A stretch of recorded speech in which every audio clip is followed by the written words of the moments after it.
La idea, como todos saben, es empezar a hablar un poquito de la temática esta, sobre cómo iniciarse en este rubro. Les soy muy sincero, para mí es la charla más apasionante que uno puede dar, porque es resumir en este taller de 3 horas con un break en el medio, 25 años de experiencia en este ámbito, mitad en Córdoba, mitad en Buenos Aires, y en paralelo todo lo que es la parte académica, estudiar estos cursos sobre la temática, haber leído muchos libros en el tema, bueno, de una u otra forma uno lo sigue haciendo, así que les quería transmitir de entrada eso, ¿no? Y la idea en definitiva es, así como cuando uno empezó, como cualquier inicio, uno siempre tiene dudas sobre cuál es la fórmula de la Coca-Cola para empezar a tener éxito en este ámbito, es después del taller darles en concreto poca información, pero bien práctica, para que ustedes la puedan llevar ustedes después al día a día, ¿no? No quedarse a veces con la teoría. Y lo que pasa ahora también muchas veces, como este ámbito se profesionalizó, yo creo que de muy buena manera, a veces pasa como que nos excedemos en teorías, análisis, lo saben todos, aparecen en todos lados, entonces pasamos de un extremo al otro, ¿no? De no recibir información sobre cómo actuar en este ámbito a estar a cada rato recibiendo consejos, mensajes, cursos, capacitaciones, libros, etc. Entonces, también la idea es resumir todos los conceptos que están dando vueltas en este ámbito para que ustedes tengan en firme lo que hay que hacer. Yo les muestro rápido lo que ustedes respondieron, lo cual agradezco. Le compartí yo la encuesta para que nos conozcamos entre todos y obviamente para que nosotros también sepamos quiénes están acá al frente. Cuando yo les pedí responder sobre el perfil profesional, ustedes mismos, miren ustedes que desde casi mitad y mitad más o menos, hay personas con la propia inmobiliaria o quienes trabajan para otros. Otros tantos son estudiantes, es el título, matrícula, pero todavía no empecé en el rubro, 9,5%, y trabajo en una franquicia, acá ese porcentaje, ¿no? Después yo le voy a cambiar esa palabra de en. Vamos a ver después sobre el mapa inmobiliario qué significa estar en un espacio y en otro, ¿no? En relación a la antigüedad de todos ustedes, la mayoría tiene menos de un año en este rubro. Y después está parejo, como ustedes ven, entre 1 a 3 años, 3 a 6 años y más de 6 años, ¿no? Esto para que sepamos quiénes somos. Respecto a cómo ven el mercado, me pareció bueno esta consulta para que ustedes vayan respondiendo. La gran mayoría lo tildó como positivo, que hay muchas oportunidades, otro tanto como incierto, que hay oportunidades pero muchas amenazas. Y bueno, estuvo ahí el porcentaje más pesimista, que se la ve difícil y demás. Y después, en relación a las respuestas libres, que ustedes vuelquen en el formulario qué era lo que les parecía, cómo ven el mercado y demás. Como positivo respondieron hoy por hoy lo que está pasando, ¿no? El trabajo colaborativo, la necesidad habitacional, es decir, el déficit habitacional que hay históricamente acá en Argentina, las oportunidades en general, vinculado a la tecnología, a las redes, a la IA, los dólares en el colchón. Esta idea lo vamos a ver también más adelante, si la demanda que tiene potencial para comprar se va a volcar a este rubro ahora o no. Después, bueno, lo que yo comentaba antes, ¿no? Tenés capacitaciones para elegir hoy por hoy, algo que no pasaba cuando uno empezó en este rubro. La estabilidad económica, lo marcaron algunos. Demanda de profesionalismo del cliente, esto me pareció muy inteligente porque así como acá marcaron que lo vamos a ver, que hay mucha competencia, también muchos marcaron como que el cliente exige profesionalismo a la hora de tomar, de elegir, mejor dicho, una inmobiliaria. Las cuestiones de las habilidades blandas, bueno, Córdoba en particular, que tiene mucho potencial, los créditos, diferenciarse del resto con los colegas y de la competencia desleal, muchos lo marcaron, ¿no? Y como negativo, esto mismo, la competencia franquicia, esto vinculado a la cantidad de agentes que hay, igual competencia en este ámbito. La economía del país, a veces pasa, depende cómo uno lo vea, podés analizarlo de una u otra forma, que hay mucha oferta de inmuebles, poca demanda, suba de precios, bajo poder adquisitivo, crédito hipotecario, que no hay sueldo fijo en este trabajo. Los portales inmobiliarios, que puede ser hasta competencia de las mismas inmobiliarias, la inteligencia artificial, la ética profesional, que a veces no se da, que eso me pareció muy piola quien puso como algo negativo, entre comillas, uno mismo, en el sentido que tiene mucho más para aprender. Está bueno eso, que estén acá para eso. Falta de método, distinguirse del resto, falta de tiempo y demás. Bueno, yo antes de empezar, si lo quieren escribir, para mí va a ser mucho mejor, pero si no, les pido que se lo recuerden, porque va a ser al final el cierre de toda esta charla, ¿no? Que completen esta frase. Simbólicamente, lo primero que se le viene a la cabeza. Parece al estilo de New Age, pero es lo más importante de todas estas 2 horas y del trabajo que ustedes van a hacer de acá en más. Completen esta frase de la forma más natural que les salga.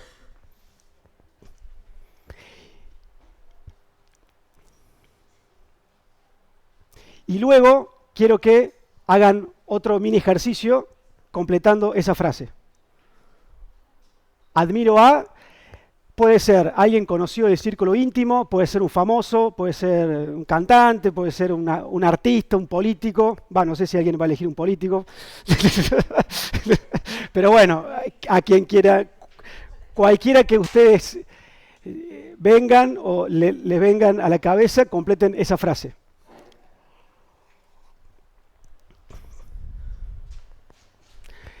¿Ya está? ¿Estamos? Ok. Vamos ahora con la temática en sí. Después van a entender por qué les pedí lo anterior. La idea, como les comentaba, es una breve presentación, pero más que nada para hablar de mí, para que yo le vaya comentando lo que estuve vivenciando este último tiempo, que se los voy a transmitir. Este es el objetivo. Vamos a hablar del nuevo perfil profesional inmobiliario, que ha cambiado mucho respecto a años anteriores, el contexto general, y acá vamos a hablar un poquito de política y economía, información objetiva, no de opinión, lo que estuvo pasando estos últimos años. Vamos a hacer foco en el mercado inmobiliario en sí.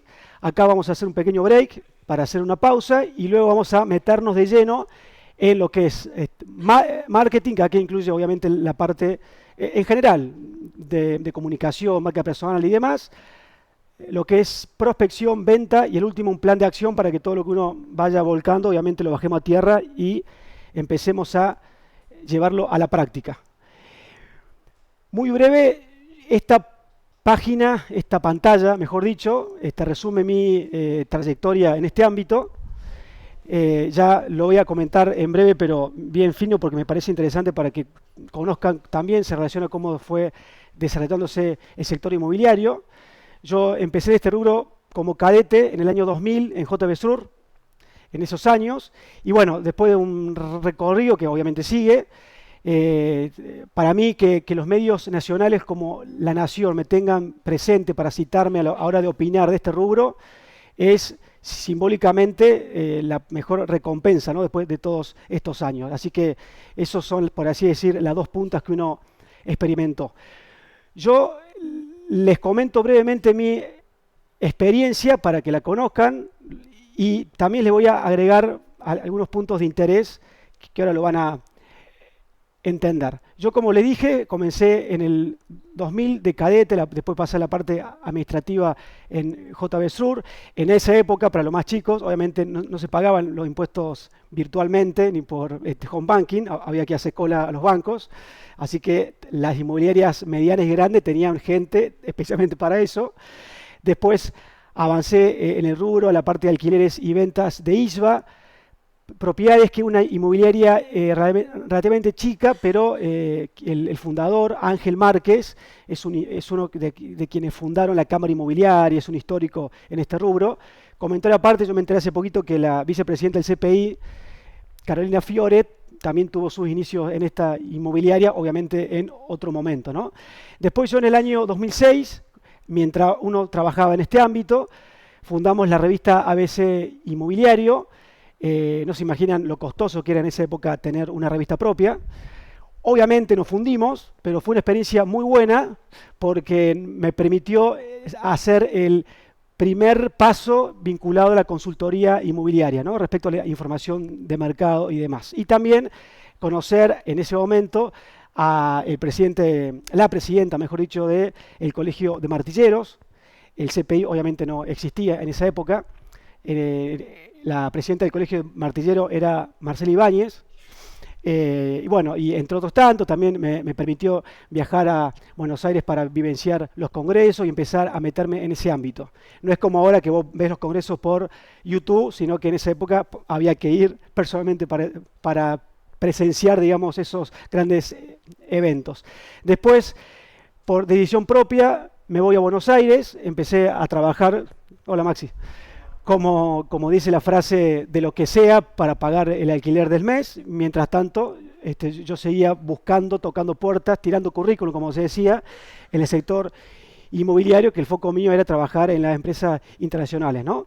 Mientras tanto, trabajaba en un call center, cobraba muy bien, porque trabajaba de 4:30 am a 10:30 am. Para esa época, obviamente, te pagaban bien, aunque era insalubre trabajar en ese horario, ¿no? Bueno, para hacerla corta, después de muchos intentos, entré a Colliers International, después de 7 entrevistas, me acuerdo, y ahí fue para mí un cambio impresionante porque realmente me metí en las grandes ligas del sector inmobiliario, ya que yo estaba en el área de research o de I+D, que no existía en el interior, en Córdoba en particular, y en el interior en general. No existía ese puesto, por así decirlo, solo estaba en Buenos Aires, en empresas muy puntuales. Y ahí, bueno, empecé todos esos años, estuve un poquito en otra empresa grande. Acá tuve mi primer intento de vuelta a Córdoba, con un amigo pusimos un club de tenis, y también me fue mal, obviamente. Eso también para que ustedes vean de que a veces, bueno, hay que probar, y si te va mal, recalcular y seguir. Pero bueno, siempre ver el vaso medio lleno, enojado un poquito por la situación osa, vuelvo otra vez a Buenos Aires y me meto otra vez en las grandes empresas, en el gran mercado, el CBI comercial. Después, ahí sí decido volver a Córdoba después de más de 10 años, y ya vinculado, porque mantengo clientes en Buenos Aires, lo cual fue parte del motivo que decido venir acá a Córdoba, pongo la inmobiliaria tradicional, sigo como el perfil de consultor inmobiliario. En la pandemia me empiezan a invitar a dar charlas virtuales, obviamente, ahí me encantó este mundo, entonces empecé a estudiar más para estar a la altura de las circunstancias, y ahí, como comentaba Carla al principio, meterme un poquito más en el ámbito de los congresos, etcétera. Y acá, desde si bien yo lo venía haciendo hace rato, pero estando en Córdoba empecé a estudiar mucho las redes inmobiliarias. Me metí de lleno en ese mundo para ver cuál era la clave de que realmente funcionen, porque yo veía, dejándolo las franquicias a nivel local, había algunas, pero a mi entender no muy consolidadas, ¿no? Entonces era como un hobby estudiar el mercado de las redes acá en Córdoba y también en el interior, ¿no? Y bueno, actualmente acá me tienen, ya lo voy a explicar muy brevemente porque no es el fin de esta charla, lo que es Reto Inmobiliaria, pero se vincula, a mí me da gracia cuando dicen que esto se desarrolló rápido, en 8 meses, que técnicamente es cierto. Yo lo venía pensando el 2020, esto. Solamente que en el mientras tanto uno probaba, iba, venía, se metía en redes, era todo un tema, ¿no? Bueno, aclarado eso, ahora sí a lo que importa, a la temática en sí del nuevo perfil profesional. Y esto me parece muy interesante para que, especialmente los que recién empiezan, entiendan cómo cambió este mercado y en base a eso acomodarse de la mejor manera. Pero antes de empezar, yo les quiero transmitir una experiencia que, por eso se lo quise mostrar antes, que viví en las grandes empresas allá en Buenos Aires. Antes de meternos en la parte técnica de marketing, de ventas, técnico, legal, etcétera, te daban fácil de 2 a 3 meses capacitaciones de coaching, con profesionales, con psicólogos, con gente ventas, pero vinculado también a las habilidades blandas. Y a mí al principio me llamaba la atención porque era cómo uno puede desviarse tanto en cuestiones más, si querés, espirituales, si uno lo que le interesaba realmente es la parte de ir a la acción en sí, ¿no? De la venta, sector inmobiliario acá. Pero está demostrado desde hace ya muchos años que, aunque parezca New Age, si vos no estás bien con vos mismo, tranquila, convencida y demás, yo te puedo mostrar que lo voy a hacer, otros gráficos, técnicas de prospección, de venta, Excel, qué pasó con los precios históricamente, la rentabilidad, te puedo mostrar todo lo que quieras, pero si vos no estás en tu eje, hablando mal y pronto, al pedo, ¿ok? Entonces yo les quiero comentar en breve lo que es estar en tu propósito, víctima o protagonista, tu área de influencia, correcto o excelente, dar o recibir, estar y agradecer el presente. Reitero, esto es lo más importante para mí de toda la charla, aunque objetivamente parece que no, pero me parece muy relevante, ¿no? Tema de el propósito, si yo les pregunto qué significa eso, lo puedo sintetizar en breve y lo digo en cordobés: ¿para qué carajo estamos en esta vida? ¿Ok? Eso es técnicamente el propósito. Y eso es independientemente de qué trabajás. El propósito no es qué cargo tenés en una empresa ni a qué te dedicas. Es si vos sentís que estás en el camino de la vida yendo hacia adelante. ¿Ok? Eso es lo más importante. Y siempre cuando uno dice si uno se siente o no en esa línea, esto también me lo enseñaron allá estando en Buenos Aires, pero me pareció muy piola. Lo invito, después aclaro que yo le voy a compartir toda la presentación, ¿no? Si lo quieren hacer ahora medio en juego mentalmente, va a estar muy bueno. Hagan como dice acá, este eje de coordenadas, pongan ahí el sentir, cuando están bien, más o menos, cuando están tristes, y acá los años.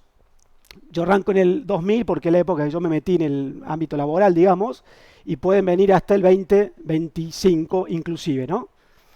Y después, reitero, les recomiendo de que lo vayan haciendo después tranquilo en su casa porque está espectacular. Reitero, para ver primero si están en el propósito y si no saben, verlo y según el resultado entender si están o no. Entonces ustedes van colocando acá experiencias según el año, lo pueden hacer si tienen muy buena memoria año por año, cada 2 años, cada 5 años, eso depende de cada uno. Entonces, para poner un ejemplo en lo personal, yo en el 2000 quería trabajar de lo que sea para tener la plata propia, ser más independiente de los padres, etcétera, etcétera. A mí no me importaba de qué trabajar. Yo tiré currículum a JB Sur, pero también a una empresa de seguros, a una concesionaria de hasta call center, lo que sea. Y me llamaron lo de JB Sur. Yo estaba re contento acá, porque empecé a trabajar, a tener la plata propia, más allá en la actividad puntual en que estaba. Me voy yo al otro ejemplo. Cuando pusimos la revista ABC Inmobiliario en el 2006 aproximadamente, empecé estando pum para arriba, después no cerraban los números, me voy para abajo y después con la experiencia esa me doy cuenta que tengo un elemento en el currículum muy bueno para presentarlo a la empresa de Buenos Aires porque les pareció un valor agregado decir que yo estaba en la información inmobiliaria, lo noté como muy positivo y me voy hacia arriba. Después, por ejemplo, en el 2014 pongo el club de tenis con un amigo, nos va mal, pumba, hacia abajo. Y así con todo, ¿no? Cuando vuelvo a Córdoba y logro el segundo intento y definitivo posicionarme acá en Córdoba, estoy arriba. Bueno, hagan ustedes exactamente lo mismo y le va a quedar como un electrocardiograma. ¿Bien? Bueno, después cuando finalizan con ese gráfico y lleguen hasta el día de hoy, lo que tienen que hacer, bueno, esto es más o menos lo que le puede quedar, es simplemente cuando ustedes se sentían bien con las experiencias anteriores, estaban en propósito. Y cuando no lo estaban. Es tan fácil y simple como eso. O sea, es tan profundo como eso y tan simple como eso. Pero esto me parece importante. Y reitero, es independientemente de qué trabajas. Y ahora, y yo, como les comentaba, creo que lo más sincero es comentar la experiencia propia frente a lo que uno va hablando. Yo cuando voy a Buenos Aires y empiezo a trabajar en un call center, yo estaba feliz, porque yo sabía que era momentáneo, que era para pagar las cuentas y me permitía tirar currículum en las grandes empresas inmobiliarias y estaba feliz. Quien veía la foto, por ejemplo, mis amigos con la mejor onda, me decían, ¿qué hace en Buenos Aires en un call center con 25 años? Viendo la foto. pero claro, humildemente yo quería pasar esa etapa porque confiaba de que iba a llegar el momento de ese despegue. Entonces, lo pongo como un ejemplo claro. ¿En qué sentido? Yo, exactamente. Yo trabajaba en algo que no me gustaba, pero estaba bien, o sea, estaba feliz. Eso vale la aclaración. Y esto, para mí, y yo voy a machacar mucho con este tema, porque me parece lo más importante que vos, antes de ir a los puntos en cuestión, respondas a la pregunta si vos crees que la vida está a favor tuyo o está en contra. Bien, ahí está. Si vos crees que, dicho de otra manera, sos un agradecido, agradecida de la vida o sos rencorosa con la vida. Eso para mí es clave. Para empezar, creo que hay que agradecer que uno está acá con vida, ¿no? Yo les cuento rápido una experiencia, como a veces la vida te sacude el piso y te pone los patitos en línea. En el año, más o menos teníamos, yo y mi grupo de amigos, 23 años. Nos juntamos en la casa de uno de los chicos, asado, imagínense en esa edad, 23 años, bla, bla, bla. Asado, bueno, chau, nos despedimos. Al otro día me llaman a la mañana, me despierta mi vieja y me dice, tenés un llamado urgente, atiendo, y un amigo que había estado en esa mesa había fallecido. El Loco Flores, le decíamos. Volvió un poquito en pedo a su departamento, vivía solo, se metió a duchar, se cayó y se desnucó. 23 años. Yo sinceramente les cuento esto porque a mí me marcó la vida en el sentido de, antes que nada, agradecer estar acá. Parece, insisto, espiritual y New Age, pero hasta que no te pasa una experiencia así. Después los médicos también te dicen que, irónicamente, les desean a todos pasar por una enfermedad terminal. Así te dejas de joder con los problemas que vos crees y entendés cuáles son realmente los problemas. Cuando salís de ese inconveniente, ya te olvidás, en teoría, de los inconvenientes que uno tiene. Muy rápido, esto me parece clave de estar en paz con tu pasado. Yo lo resumo muy rápido, pero me parece muy relevante, ¿no? Dejar atrás la culpa, ¿no? Uno en un momento anterior de su vida tomó decisiones con aquel conocimiento y con aquellas herramientas que uno tenía y decidió lo mejor en ese momento. Después, obviamente, con el diario del lunes es re fácil decir si estuvo bien o mal. Pero digo, no estar maquinándose porque yo insisto con esto que me parece muy importante. Porque mientras más saques de tu cabeza pensamientos negativos, vas a dejar más espacio para los positivos. Entonces, dejemos de darle vuelta al pasado, el pasado ya pasó, miremos para adelante. Lo mismo con los aprendizajes, que se relaciona con lo anterior. En la vida hay que estar convencido que se gana o se aprende. Eso me parece muy importante, que tengamos eso en mente para ir hacia adelante. Nunca se pierde, exactamente. El equilibrio en la vida es imposible, pero siempre intentar, temas laboral, afectivo, de familia, salud, deporte y demás.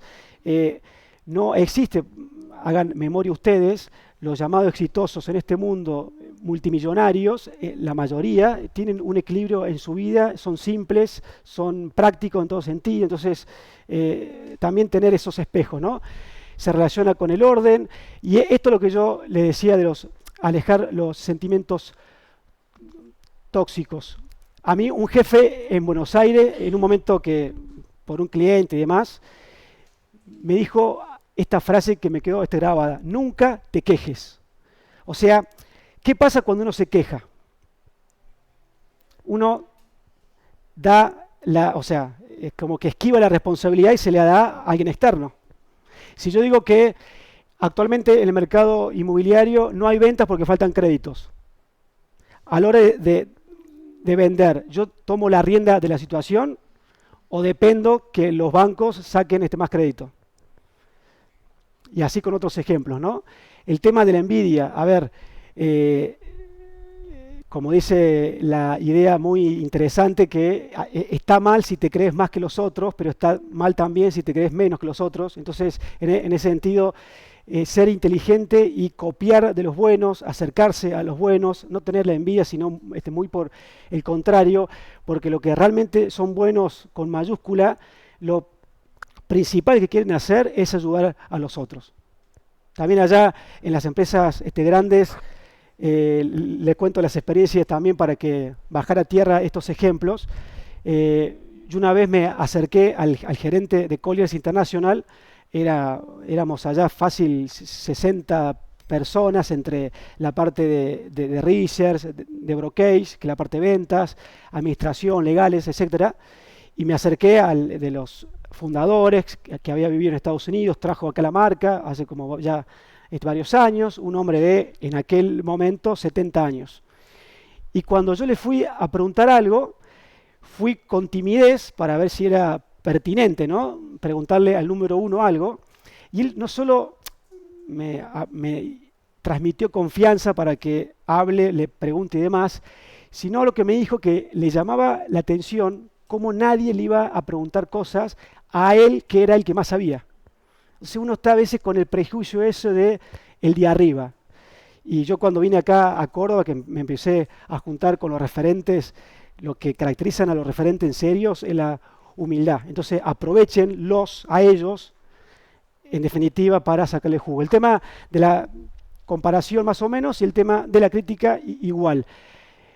Estas cuatro sentimientos me parecen importantes sacarlo de la cabeza. Obviamente somos humanos, no es fácil, a veces caemos en estas cosas, todo el mundo cae, pero sí por lo menos estar con esa idea de intentar no caer en eso. Y se vincula con esto que estamos hablando, lo que es el área de influencia. Uno lo puede sintetizar en estas tres áreas. Reitero, ¿dónde yo tengo influencia? Y les pregunto, ¿yo tengo influencia en los temas de la vida, de los demás o de la propia? Entonces, a la hora de pensar una estrategia de venta, técnicas de prospección, temas laborales, buscar trabajo, etcétera, no gastes energía, vinculado, reitero, a lo anterior, en temas de los demás, qué hacen, qué dirán, qué te van a hacer, qué van a opinar, y menos el tema de la vida, que puede ser de cuestiones abstractas hasta de mercado, de economía, política y demás. Vos haces foco en tu área de influencia y actúa en esa línea, ¿no? Eso me parece importante porque en este ámbito uno lo ve muchísimo. Y tengan también presente, vinculado a esto, el entorno donde se mueven. Porque si vos te movés con gente que critica cada rato, que le va mal en el trabajo, te aseguro que a vos te va mal en el trabajo. Si vos te movés en un ambiente que le va bien y gana mucha plata, vos vas a ser inevitablemente el siguiente. El entorno es re importante en este ámbito, y más en este puntual inmobiliario, que es mucho de la parte más humana que conocimientos técnicos, ¿no? En definitiva, ¿no? Y esto también a mí me acomodó un poquito los pensamientos cuando lo entendí. Esto se puede describir como los niveles de compromiso frente a las tareas, ¿ok? Vayamos al ámbito inmobiliario. Quienes trabajan en una inmobiliaria, quienes tienen la propia, etcétera, etcétera, etcétera. El área más inferior es el de irresponsable, que no le devolvés la llamada a los clientes, que tasás más o menos, que nunca haces prospección, etcétera, etcétera, etcétera. De este puntualmente no ocupemos tiempo porque le va a ir mal, obviamente. Quien está en ese nivel, no gastemos tiempo en esto porque le va a ir mal. Ahora, vamos a el siguiente nivel de responsable, que acá está el 99% de las inmobiliarias. ¿Quién es? Acá, ¿qué hace? Lo que le piden. ¿Ok? Punto. Y ahora vamos a el de compromiso, como dice esta idea, que hace más de lo que le piden. Acá está la plata, para ser claro. Y recuerden esta idea que está muy buena, a mi entender, se fideliza, exactamente. Entonces, lo que pusieron muchos en el formulario, hay mucha competencia, tranqui, de que están todos acá. Acá no hay nadie, acá está la competencia y si querés acá la desleal, etcétera. Pero acá arriba hay muy poca gente. Y basta que ustedes vean estadísticas que se hacen sobre qué imagen tiene la gente de las inmobiliarias. Ustedes saben que los peores vistos a nivel profesional son los abogados, después están los vendedores de autos, esto no es opinión, es estadística, ¿eh? Y después están las inmobiliarias. Entonces, vos frente a eso, te pregunto, ¿tenés que hacer mucho para diferenciarse? No, hay que hacer poco, pero bien, y hacer un poquito más. Y esto que les quería comentar, que me parece claro respecto al concepto, ¿no? Realmente a vos te van a contratar por lo que crees que no te van a contratar. O sea, si vos tenés que entregar una tasación, ¿ustedes qué hacen? Van al inmueble, hacen el informe correspondiente y se lo envían. Listo, sos uno más. Porque vos creés que te pagan por eso. No, a vos te van a contratar si le das un plus. Si en vez de darle 2 páginas, le das 5 y le complementás un poquito más la información. Si en vez de enviárselo por WhatsApp, vas a verlo el cliente y se lo explicás vos. Si en vez de sumar a posterior esto de la presentación, el formato más tradicional, lo imprimís a color, etcétera, etcétera, etcétera. Acá está el juego real y donde realmente les van a ir bien. El tema del plus, uno también lo entiende, ahora que me acuerdo, el típico caso cuando vos vas a tomar un café. Si viene el mozo y te lo deja así nomás, simplemente con la imagen visual simple, hizo lo correcto. Ahora, si el mozo va, te lo entrega y te hace un corazón con la espuma y te da un bomboncito al lado, hizo más de lo que le pediste. Y ahí está la diferencia. Y después uno va a volver, exactamente. Entonces, una idea importante ya para bajarlo a tierra al sector inmobiliario, este es el rubro donde es más fácil que te vaya bien. Porque la mayoría hace solo lo que le pide el cliente. La mayoría. Y quizá la mayoría hace menos de lo que le pide el cliente. Entonces, cuando ustedes piensen, que lo vi mucho en las respuestas, que hay mucha competencia, vean el vaso medio lleno. Bueno, y esto de dar o recibir, que parece una frase trillada y hecha, está demostrado, me corrijo, es sabido que la persona que más da, más recibe, y si vos te pones el chip de dar más, lo que veíamos antes, de lo que te pide el cliente, de alguna u otra forma, la vida, entre comillas, te lo va a pagar, ¿ok? Si el colega te pide información de un inmueble, no le envíes fotos sueltas que tenés en el WhatsApp. Envíale el link del aviso que está toda la información, mándale un audio explicativo, ni hablar si es el cliente, ¿no?, que te pide la información. Porque les aseguro que si vos das, insisto, más de lo que te piden, te va a volver ese gesto positivo, aunque no sea de la persona que vos le diste ese gesto, ¿no? Es decir, si vos estás con la especulación de solamente ayudo a los que yo creo que me van a dar algo a cambio, vas por mal camino. Y yo insisto con lo anterior, fíjense en lo que hacen los que están arriba. Los grandes referentes de este sector son los más generosos que hay, los más pijoteros, no sé si es una palabra porteña o cordobesa, los más rata en darte información, son los que están en el ámbito medio hacia abajo, en ese sentido, ¿no? Y esto es así, a veces no, para mí, no hay que darle vuelta y tratar de explicarlo, esto es así. Yo uso el celular, pero no sé cómo funciona, pero lo uso y me sirve, esto es así. A veces no hay que querer buscarle la explicación a todo, ¿no? En definitiva. Y esto lo que veíamos antes, y más iniciando el año, acá me faltó el 6, pero bueno, estar presente con los pies en la tierra y agradecido. Obviamente hay que tener en cuenta el pasado como maestro si quieren, pero siempre mirar hacia adelante me parece también importante, como ya lo hablamos antes. Bueno, ¿Vamos bien hasta ahora? ¿Bien? Bueno, ahora vamos a el rubro en sí, pero me parecía importante lo anterior porque, reitero, si uno no está bien con uno mismo, todo lo que viene a continuación es al pedo, para ser claro. Bueno, ¿cómo era antes el perfil inmobiliario tradicional? Cuando yo empecé allá por el año 2000, yo te diría hasta el 2010, un poquito más. Habían muchas inmobiliarias grandes, estaban las pymes y los llamados unipersonales eran los menos, ¿ok? La oficina, como todos recuerdan, era impensado tener una inmobiliaria sin tener oficina, por lo cual había recursos humanos, secretaria, gente de administración, una empresita en definitiva. Había un trato más despersonalizado.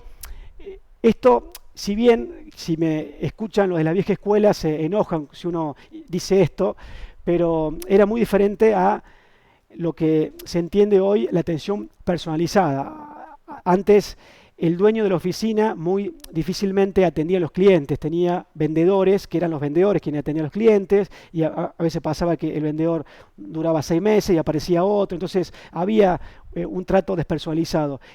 La atención era buena, positiva, pero no era como uno lo entiende ahora, ¿no? Desde ya que a nivel de colegas había mucho individualismo, eso cada uno pensará si es bueno o malo, pero pasaba eso. Desde ya que no había capacitaciones, eso no existía. Yo me acuerdo de estar allá trabajando en JB Sur, después en ISBA, etcétera. En total fueron como 6 años. Nunca el dueño de la inmobiliaria me invitó a una capacitación, nunca. Y nunca tampoco yo me enteré de que obviamente iban a dar una, ¿no?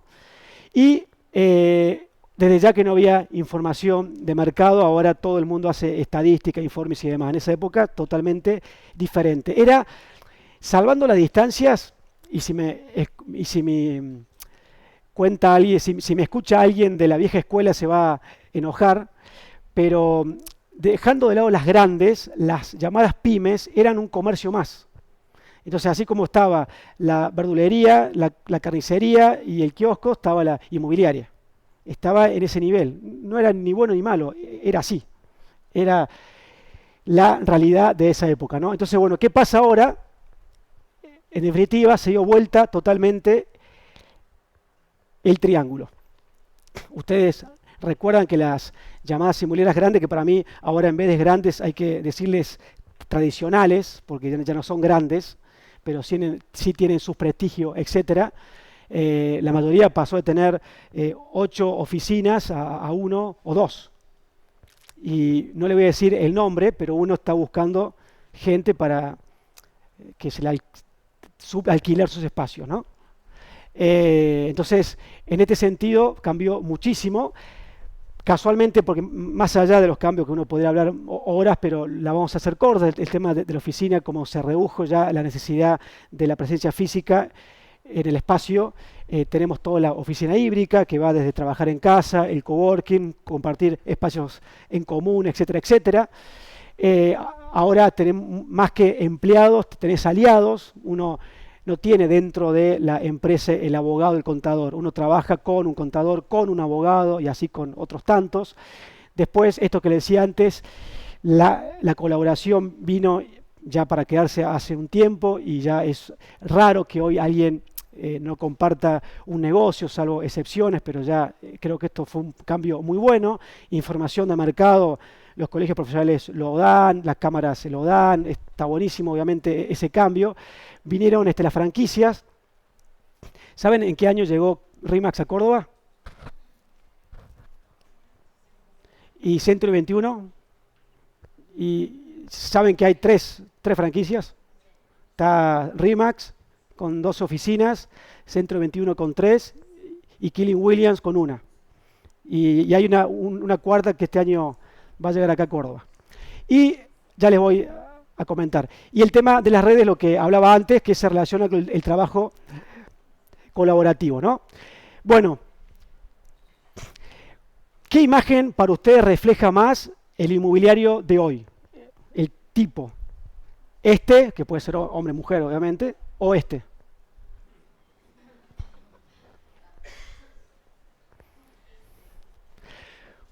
esto está bueno que lo sepan porque por dos puntos bien específicos. Hay que llegar a ser esta imagen de ejecutivo de ventas, o como le dicen en Buenos Aires, allá en vez de vendedores se le dice brokers. Pero pasar por esto es inevitable. ¿Ok?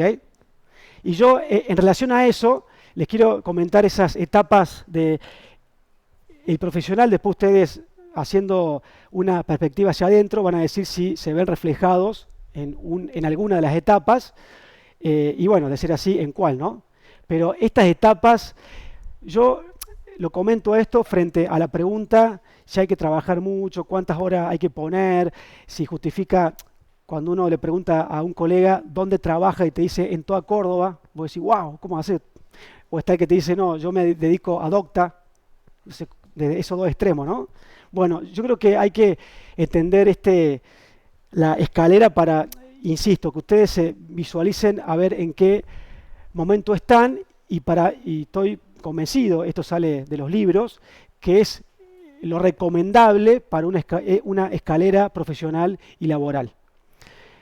Al principio todos somos, como acá dice, el huérfano. Es aquel que se siente víctima de todo, de que se queja siempre, de que ve todo mal, pero lo mantienen. ¿Ok? Entonces, en ese sentido, el típico ejemplo acá es el adolescente que está en su casa, etcétera, esa etapa, ¿no? Como que está, por así decir, rebelde en el tema. Pero todos pasamos por esa etapa y hay que pasarla, eso es importante, hay que pasarla, ¿no? Después viene la etapa del vagabundo, cuando ya te rebelás frente a la situación esa y salís a laburar de lo que sea. ¿Ok? Y salí a trabajar de lo que sea, probando. Acá te vas a equivocar, vas a acertar, vas a estar en lugares que te gusten, lugares de que no te gusten, etcétera. Pero está bueno también, insisto, experimentar esa etapa. Si están en el ámbito inmobiliario, trabajar acá, en una franquicia, no es que lo recomiendo, pongo ejemplo de lo que pasa en la vida real. Van a una franquicia, que van a una inmobiliaria más tradicional, que van acá, allá. Esto que se dice, probar. Como dice la palabra, el vagabundo conoce gente, está inquieto pero sin brújula, ¿ok? Después acá está el mártir, es cuando ya vos encontrás lo que te gusta hacer, pero necesitas trabajar para otro, por falta de conocimiento, de contactos, de colegas, etc. Y yo lo marco a este escalón como un punto importante para los que recién empiezan. No quiero decir que, porque hoy por hoy tenés muchas alternativas, pero no solo trabajar para otro, o sino estar cerca de alguien que trabaja en este rubro. Yo no aconsejo que te largues solo, por así decirlo, porque no es lo que uno cree cuando uno termina de estudiar, tiene el título, etc. Está bueno pasar por ese mártir. Después viene el guerrero, ya es cuando dejas de trabajar para otro y te independizas. Ya decís, bueno, acá ya tengo los conocimientos necesarios, tomo el sable, la espada y voy al mercado y te posicionás ya desde otra cabeza, ¿ok? Y el último eslabón es el mago, que, como dice la palabra, ya las cosas suceden solas, entre comillas. Pero cuando vemos a alguien que está en esta etapa, les aseguro 100% seguro que pasó por todo esto. 100% seguro. Es imposible. Y yo acá, espero que no sea el caso, pero estamos en confianza. Yo creo que muchas veces cuando una empresa que la lleva adelante el padre le delega la gestión al hijo, que en general o se mantiene estable o la empresa decrece, en general estadísticamente pasa eso, no es una opinión, es porque el hijo no estuvo en las etapas anteriores. Porque pasó de la facultad a ser jefe de la empresa. Excepciones hay en todos lados, pero yo hablo en general. Para mí, y digo exactamente lo mismo, el que la remó de abajo y llegó arriba no es mágico, es porque fue aprendiendo de todas estas etapas. Entonces, en base a donde ustedes se vean, está bueno que sepan en qué lugar están, Y bueno, meter para adelante y porque esto sigue, obviamente, ¿no? Uno lo simplifica, pero evidentemente esto sigue. Bueno, ahora sí quiero ir al contexto general para comentarles un poquito el mapa inmobiliario actual, como les comentaba al principio. Vamos a ir de la economía, política, después al sector inmobiliario en sí, después hacemos el break y vamos después a la parte más de marketing, ventas, etcétera, etcétera. ¿Los reconocen a todos estos? Con ese ánimo lo reconocen. Bueno, para eliminar un prejuicio. Cuando estaba de la Rúa, había gente del sector inmobiliario que le fue muy bien. Cuando estaba Dualde, había gente del sector inmobiliario que le fue muy bien. Ni habla con Néstor Kirchner, con Cristina, con Macri, etcétera, etcétera. Hasta con el señor hubo gente que le fue muy bien. Si no, pregúntenle a los desarrollistas que tenían en esta época, a precios de hoy, ellos compraban con $1 de 1.000 pesos y vendían con $1 de 3.000 pesos.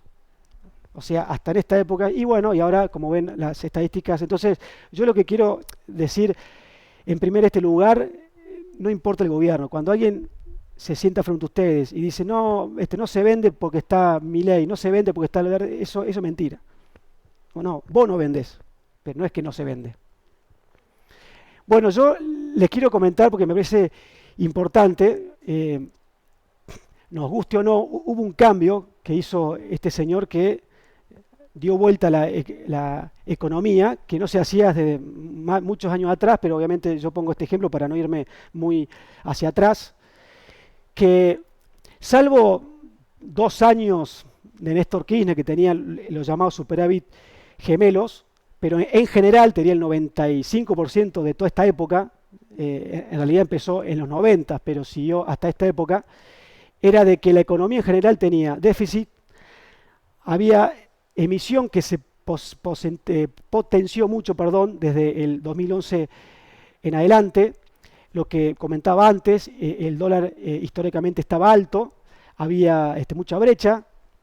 ¿Saben cuándo nace el dólar blue? Porque no es algo que existió siempre. Claro, exactamente. Ahí, acá aparece el dólar blue. De acá hacia atrás existía, pero era insignificante como está pasando ahora. Esto era, como le decía, desde ya de que había inflación, todas estas personas las tuvieron, otros más, otros menos, pero era algo permanente, recuérdenlo ustedes, que era normal vivir en inflación. El crédito estaba a tasas negativas, esto era muy curioso porque se premiaba al deudor, es decir, vos sacabas un crédito y la inflación te iba comiendo lo que tenías que devolver y terminabas devolviendo menos. Es decir, que perdía quien te prestaba plata. Por eso en esta época los bancos no prestaban créditos a los particulares porque perdían. Le prestaba al Estado porque era mucho mejor negocio. Las tarifas estaban subsidiadas, más desde el 2011 en adelante, y acá cuando está la lamparita, pero para que se entienda bien, con este panorama, ¿qué convenía hacer? Hacer stock, porque si vos te comprabas una lapicera o muchas lapiceras que hoy valían 100, por ejemplo, por la sola inflación vos mantenés el stock y pasado 3 meses cada una valía 120. O sea, era negocio tener en un depósito el stock, porque parece muy loco, pero era más negocio retener el stock y especular el momento de la venta que vender. ¿Ok? Esto, aclaro, no es una opinión, es lo que pasaba. El tema de los créditos, como dije antes, se convenía comprar con crédito, porque después a la larga ya uno devolvía menos en base al vínculo con la inflación. ¿Y qué pasaba con los dólares billete? ¿Era negocio guardarlo o no? Claro. Por esto de que estamos hablando de que la inflación, el dólar alto, la brecha, etcétera. Todo este mapa político, más allá que puede ser que acá cambió un poquito, acá para acá, acá, pero más o menos este era el mapa económico de los últimos años. Ahora, ¿qué pasó cuando viene este Milei? Como todos saben, de lleno, en el primer mes, o el segundo, perdón, logra superávit fiscal, algo que no pasaba de muchísimos años atrás, salvo esos 2 años de Néstor Kirchner, que apenas empieza, era algo de que no pasaba. Dejó de emitir, por lo tanto, el dólar bajó y había menos brecha, si bien empezó sincerando el dólar oficial, pero después se mantuvo estable, empezó mucho a bajar la inflación. ¿Saben de cuánto fue la inflación en el año pasado, 2025? El 30. El 30. ¿Saben de cuánto fue en el 24 con Alberto? 211. Pasamos en 2 años de 211 a 30. ¿Y saben cuánto se proyecta para este año, 26? Yo escuché el 20, pero bueno, aproximadamente. Está claro esto mismo de que está bajando. Ah, pues sí, mensual. Está bien, está bien.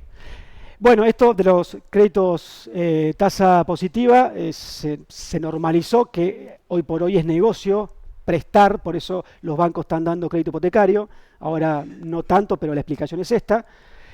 Las tarifas ya están quedando sin el subsidio, por eso ahora cuesta pagar más los diferentes servicios, así como antes era negocio mantener el stock, ahora es inevitablemente vender, por eso están todos con la rebaja, están todos desesperados con la venta, el cómo hacer, etcétera.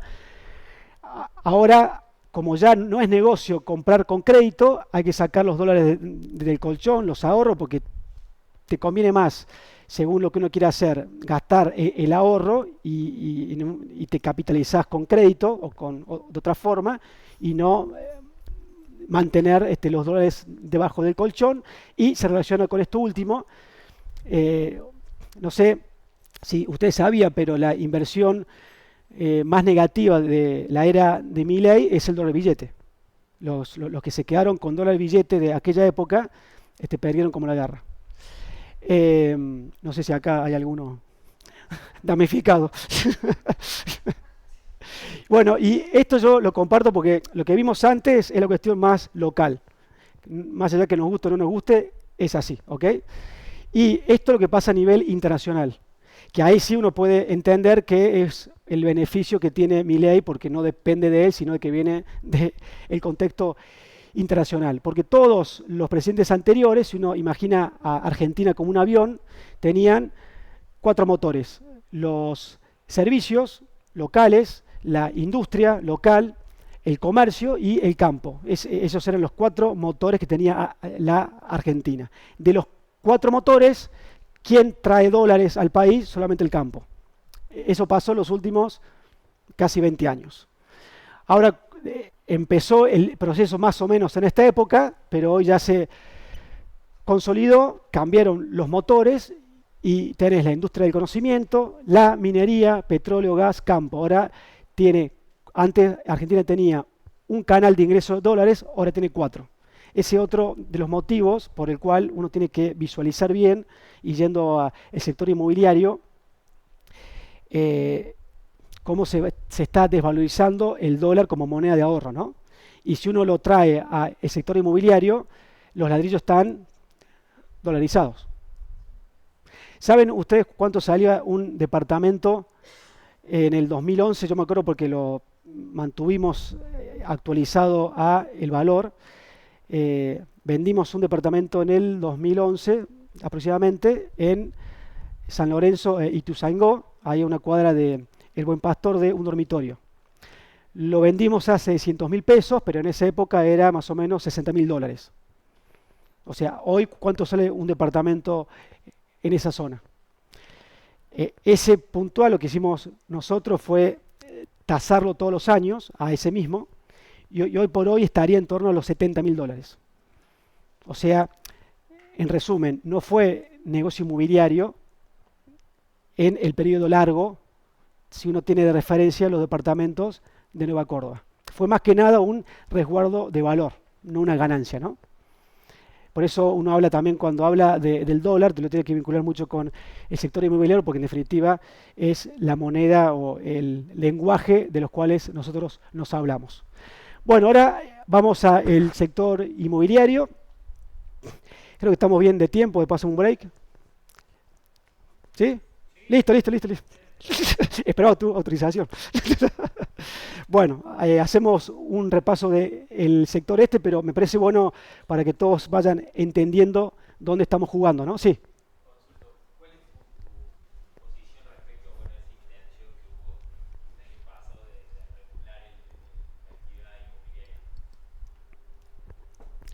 ¿Para vos está regulada hoy por hoy? Si vos sos dueño y querés vender tu casa, ¿vos estás obligado a hacerlo por una inmobiliaria?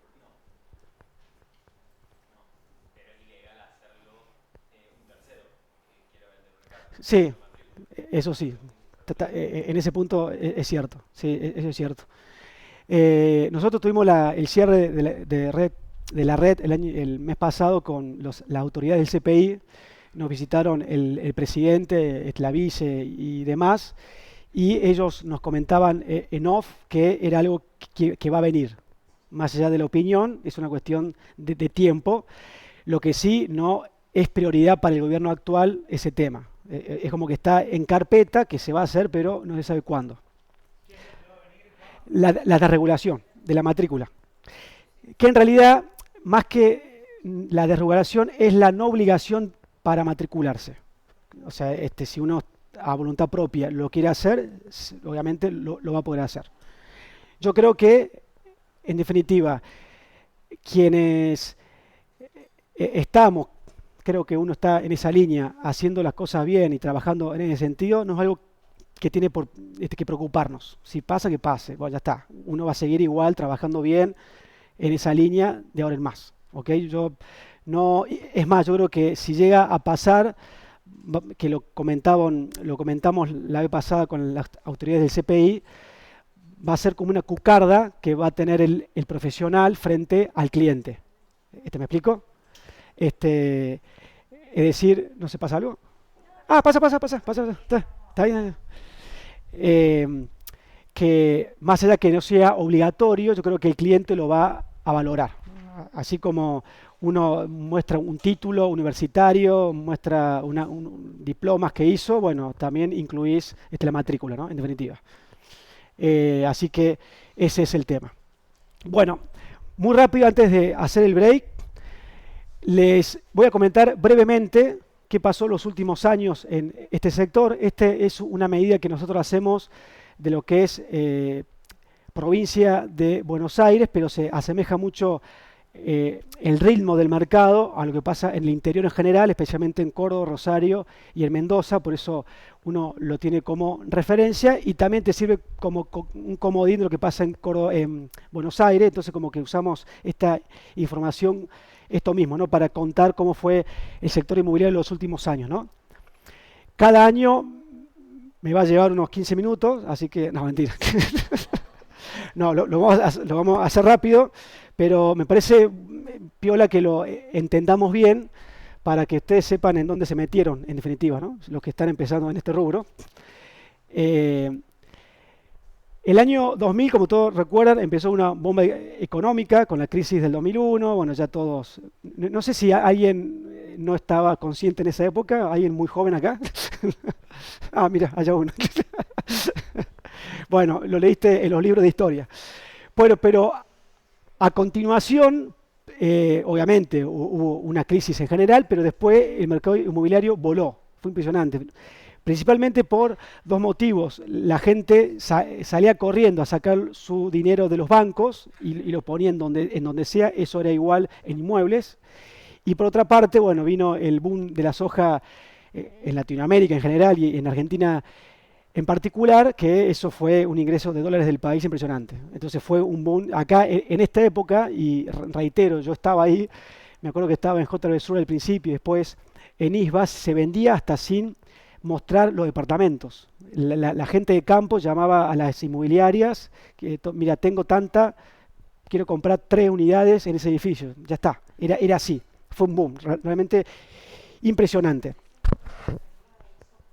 Claro que si uno lo actualiza a valores de hoy, es casi como si fuera 800 y pico, o sea, es impresionante. Después, ¿qué pasó en el 2005? O mejor dicho, ¿qué empezó a pasar en el 2005? Acá está la ayuda. estuvo la crisis de las hipotecas subprime en Estados Unidos. Algo que fue un impacto financiero mundial, fue una bomba atómica a nivel financiero en el mundo, pero acá no impactó tanto en ese sector local. ¿Saben por qué motivo? Que allá la gente perdía las casas, la vendían a menos de la mitad de su valor, etcétera, etcétera. Era impresionante, pero, ¿cómo? ¿Y qué significa eso?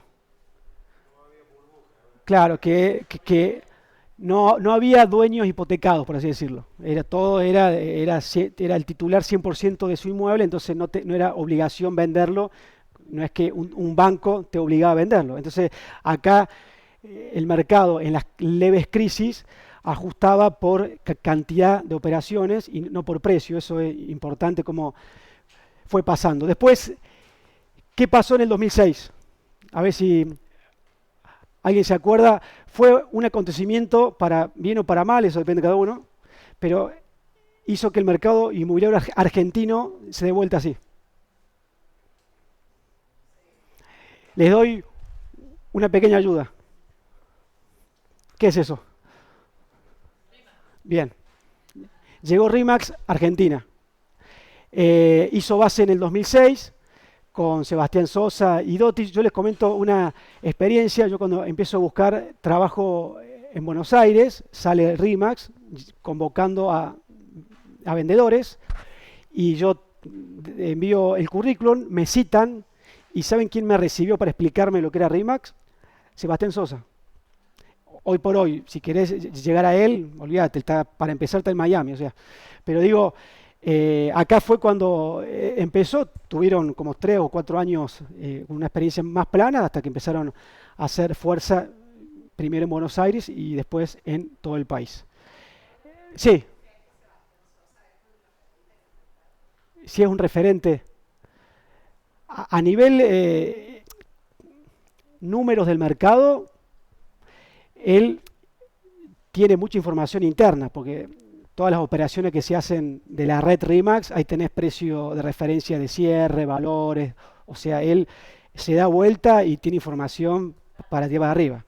O sea, pero él tiene un perfil más de emprendedor que de inmobiliario. Porque yo les pregunto, ¿RE/MAX es una inmobiliaria?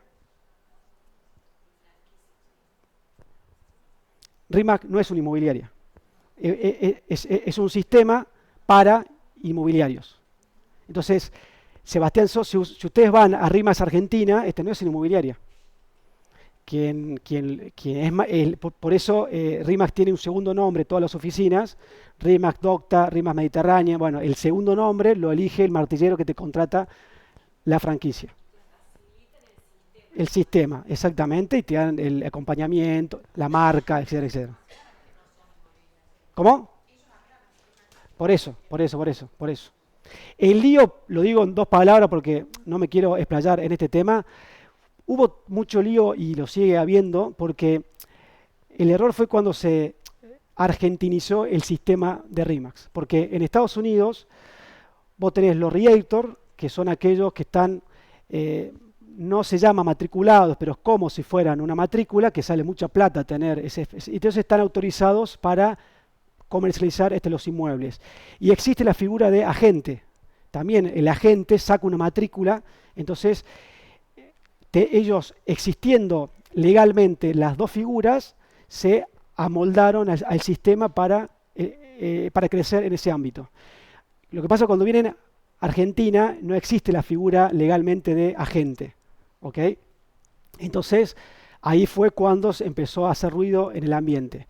Y por otro tema, en Estados Unidos tienen una pirámide, cada oficina de la franquicia en general, y de RE/MAX en particular, donde por cada broker o cada team leader no puede haber más de 8 o 10 agentes en ese ámbito. ¿Ok? Entonces, está muy controlado cada agente por el team leader, ¿no? En cambio, ¿qué pasó acá en Argentina? Tenés un broker y 68 agentes. Y por otra parte, tenés mucha rotación.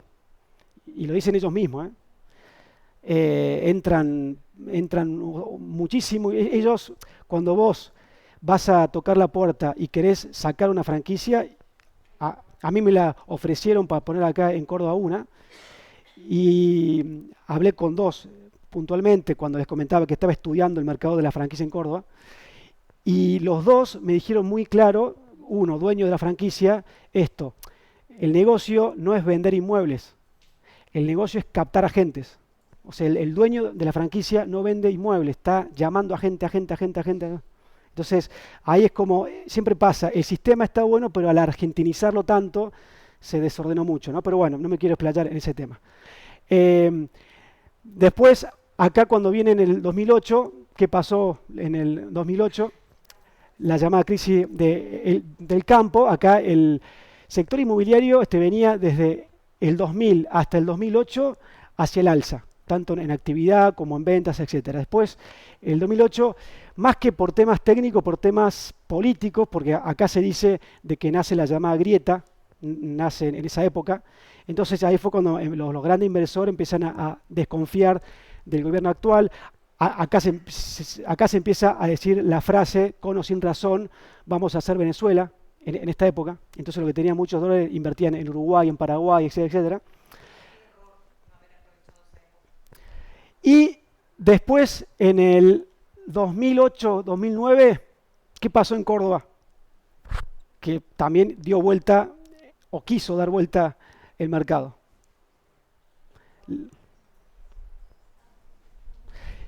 Se funda el CPI. En realidad yo creo que fue fines de 2007, principios de el 2008. Digo quiso porque estaba, no sé si ustedes saben la historia, el Colegio de Martilleros de Córdoba, ¿saben cuándo se fundó? En el 1984.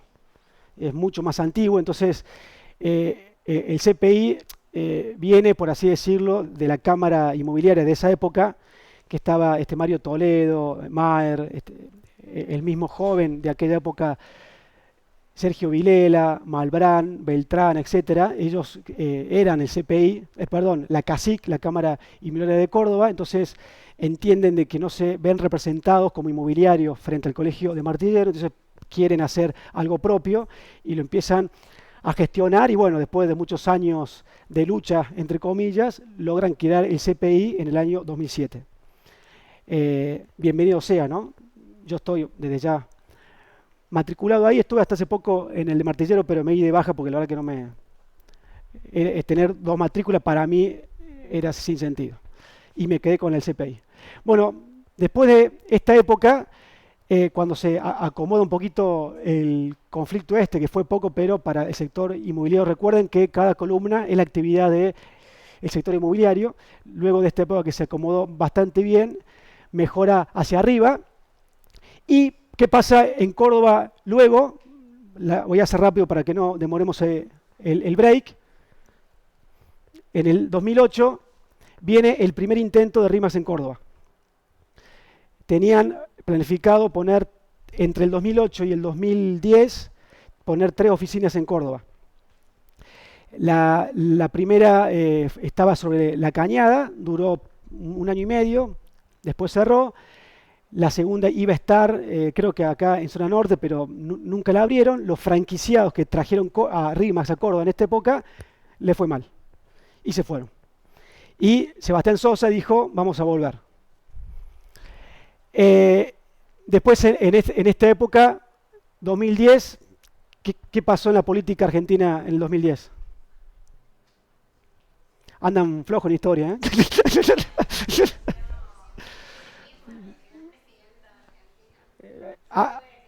Después, en el 2010, fallece el marido. Fue un tema, daría para horas, pero bueno, ahí toma el poder del país políticamente hablando Cristina, y en el 2011, como les comenté recién ahí, empieza el cepo, acá nace el Blue, y el cepo particularmente impacta mucho negativamente en el sector, en todos lados, en todo el país, y cae muchísimo la actividad. Hasta que llegamos a el 2012, y como lo prometió en su momento, vuelve RIMAX a Córdoba con el actual franquiciado, Gustavo Gudiño, que es el segundo intento de RIMAX en Córdoba y el actual, ya que logra poner a la fecha 12 oficinas. Pero bueno, lo marco porque hablando de la historia inmobiliaria es importante de que entendamos esto, ¿no? Después acá se produce un cambio de ciclo político, asume Macri, el sector inmobiliario, por decirlo de alguna manera, es más de derecha. Entonces cuando viene un gobierno de esa índole, yo me refiero a las autoridades, los desarrollistas, los inversores, etcétera, cuando viene ese perfil político, como es muy bienvenido en este ámbito. Y puntualmente en el 17 aparecen los llamados créditos UVA, que hace que impacte muchísimo en toda Argentina, pero particularmente en Buenos Aires, porque todos los créditos cuando aparecen empiezan en Buenos Aires y después lo que sobra se vuelca para el interior del país. Pero acá subieron muchísimo los precios, bueno, era un boom en todo sentido, pero particularmente duró, si uno lo ve en cantidad de meses, menos de un año, porque el boom fue de mediados del 17 hasta el 18, cuando se le explota la bomba económica a Macri, le dejan de prestar los factores externos, tiene que ir al FMI, etcétera, y acá empieza la declave, que para colmo años después aparece el amigo, y desde ya el sector inmobiliario fue acá la primera vez que empezó a ajustar por precio. Pero fíjense ustedes que hasta el 18, hacia atrás, los precios estuvieron permanentemente en alza. Impresionante. A pesar de todo esto que estamos hablando, de las crisis, el campo, subprime, el CEP, se hacían menos operaciones, pero los precios no bajaban. Recién acá empezaron a bajar las operaciones y los precios. Y bueno, la época actual que todos ya conocemos, donde vuelven los créditos, acá en Córdoba con Bancor aparecieron antes que a nivel país, que aparecieron en el 24, y todo lo que les explicamos en su momento. Ahora, para hacer un cierre de la primera etapa, y ya vamos al break, limpiemos todo y vamos a los ciclos, para que ustedes vean si a la larga el sector inmobiliario es tentador o no. ¿Ok? Como vimos antes, tuviste un ciclo positivo que duró del 2000 hasta el 2007, como vimos antes, 2 años de baja, otros 2 años de alza. Acá fue también, en realidad fue un sub y baja por el tema del cepo que le comentaba antes, que demoró en lograr el repunte. Después en el 2015 fue positivo en general por los créditos UVA. Esto que le comentaba recién, que de 2018 en adelante, con la crisis económica de Macri, sumado a la pandemia, cae el sector inmobiliario y después, aproximadamente del año 2022 en adelante, se empieza a recuperar. En proporción, digamos, si uno agrupa los ciclos positivos y negativos, vos tenés 18 años positivos para el sector inmobiliario y 8 negativos, es decir, que el 70% de los últimos 25 años fue positivo para el sector inmobiliario. Eso está bueno para visualizarlo de acá en más, ¿no? En definitiva. Y mejor dicho, hay y habrá un factor que siempre está bueno seguirlo, o dos, uno puede decir, porque se relacionan, para ver cuándo los precios tendían a la suba y cuándo tendían a la baja. Y el factor ese se refleja en el poder adquisitivo del argentino en dólares y los créditos hipotecarios. Es decir, cuando el dólar para... A ver, yo les pregunto, ¿el dólar para usted está barato o está caro? Históricamente hablando, o sea... Bueno, históricamente está barato, históricamente hablando. Como les comentaba antes, cuando finaliza Alberto Fernández como presidente, ese dólar estaba en 1.200, el blue. Si lo actualizás por inflación, ese 1.200 hoy sería de 3.000 y pico. O sea, fíjense, y hoy por hoy el blue creo que está 1.500. O sea, es impresionante cómo se fue desvalorizando. Entonces, lo que les quería comentar como tips para ver lo que viene, cuando el dólar está barato para el argentino, el mercado inmobiliario actúa en forma positiva en general y los precios hacia el alza en particular. Y eso favorece desde ya la previsión de los créditos hipotecarios porque en definitiva quien pide créditos es el demandante, más allá que pide en UVA, en pesos, y hay ahí una triangulación de monedas, pero la referencia es dólares. Entonces, cuando el argentino le es más fácil acceder a los dólares, hay más demanda para sacar los créditos hipotecarios. Esos dos tips son los motores, si uno quiere, de este sector. Y como comentaba al principio, me parece importante como un cierre parcial. Fíjense ustedes, y lo voy a decir medio en broma, no se enojen, ¿ok? En esta época estaban los Kirchner y el mercado anduvo bien. En esta época estaban los Kirchner y anduvo mal. En esta época estaban los Kirchner y anduvo bien, anduvo mal. Acá está Macri, anduvo bien y después anduvo mal. Ahora está Milei y anda bien. O sea, no depende del presidente, ni del modelo económico, ni nada. Depende, es un motor que va por debajo de todos los presidentes, la economía, etcétera. Entonces no busquemos excusas si no va bien con el presidente que tenemos o la economía actual, etcétera. Después, si te gusta la política, metete en política, hace todo. Pero digo, en el tema inmobiliario hay que ver menos el entorno político-económico y más la caja chica de uno, la agenda propia para salir a trabajar, porque depende a la larga más de uno que del contexto, ¿no? Bueno, si quieren hacer un parate ahora, después seguimos. ¿Estamos? Les pido en confianza eso, que rompan. Dale, ahí te ayudo. Sí, sí, sí, sí.